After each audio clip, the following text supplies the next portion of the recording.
talk about optical activity. It's a difference between enantiomers in the manner which they interact with plane polarized light. So again, enantiomers weren't so different. However, this is one of the ways of distinguishing them.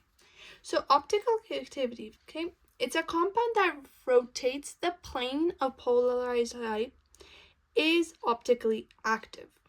Now, if it rotates the light clockwise, it is said to be dextrository, which is represented by a D or by the positive sign. And if counterclockwise, levorotatory, so L or a negative sign. Now, the magnitude of rotation for any compound is called a specific rotation, which depends on the structure of the molecule, the concentration of the sample, and the path length through which light must travel. All right, so just how great of this number is it? Is it a smaller number? Is it a larger number? It depends only on that, or for these things, right? Now, the enantiomers have equal magnitudes. However, they do have opposite directions. So right over here, these two both are enantiomers. They have opposite directions, positive and a negative, but the same magnitude. Now, if both are equally present, it is a racemic mixture, so 0 degree specific rotation.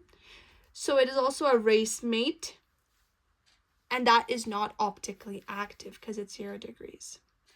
Now, here's a question. Which of these is the S rotation and which is the R one, just in general? So what we're going to do is we're going to count them off again. So bromine is going to be the largest one. Then we have oxygens over here. And we're going to finish off with 3. Same thing over here. So this one goes like this. This one goes like this. So we have an R over here and an S over here. This one will be written as, so it's an R and it's also an L.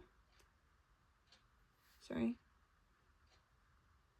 Yeah, so it's an R and an L. Sorry, not an L, it's a D. An S and it's an L. Why I got confused is I forgot this portion. So negative also represents that.